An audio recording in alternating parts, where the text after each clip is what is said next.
Hi, Tim. I'm so happy to see you. Hey, it's good to see you. Here we are. I know, here we are. Last time I spoke to you, you were telling me about Tom and Jerry. So I'm glad we're having a full circle moment. Absolutely. It is completed, ready to be seen. I know, right? And I have seen it and it is fantabulous. It keeps the energy and the spirit of the Tom and Jerry franchise, which I was way excited about. But Oh, I want thank to you. ask you, yes, of course. I want to ask you one question. The scene, the engagement party scene, I am fascinated with how long it took to prep and shoot that because it looked like it probably took a couple of months or longer. Hey, you just said it. I would probably say we started in November of 2018, didn't shoot it until probably, I want to say July or something like that. It was a lot of prep. We knew, you have to figure out with these type of movies, these hybrid movies with animated characters, you have to figure out what they're going to do and everything they're going to do beforehand. And then you have to rig this entire room, not only build it, have multiples of things like cakes and all of this other stuff. So we had a lot of prep work to get to where to what you saw. It was worth it because I was like, how are they doing this? I was fascinated. I was like this the whole time.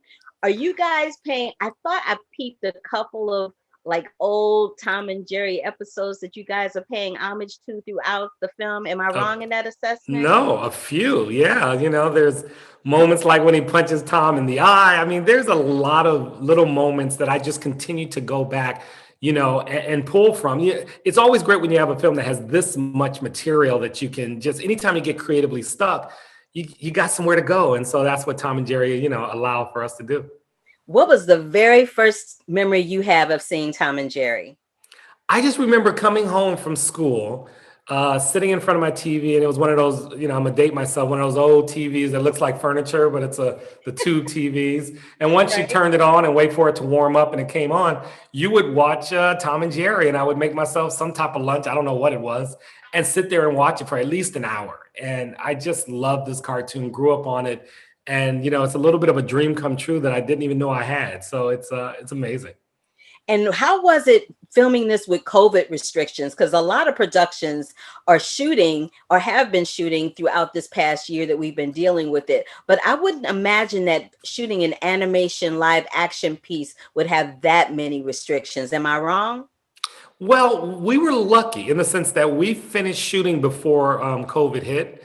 And I like to say we were shooting BC before COVID. And, and we were probably halfway through post when we had to kind of shut down, everybody go into a remote situation. And the great thing about that is our relationships with all the technical people, as well as myself and the producer and so forth and so on. We already had kind of a shorthand. So I must admit, we got through it fairly what's the word for it? I won't say unchallenged because all of these projects are hard to make, but it wasn't as hard as I thought it was going to be. Okay, so you weren't as challenged. You know what, Tim Story? I thank you for keeping your word and circling back around to me to talk about Tom and Jerry because you knew how excited I was when we 100%. spoke before. So 100%. I Yeah. appreciate you. I really do. And congratulations. It's just wonderful. Oh, thank you. I'm so glad you had a great time in it. I did. I had a great time. Thank you so much. You got it. We'll speak again. I hope so. Yes, yes. Bye. Bye. To keep up with the Curvy Critic, like our page here, click that subscribe button, and click that bell for notifications. Love, peace, and hair grease, y'all.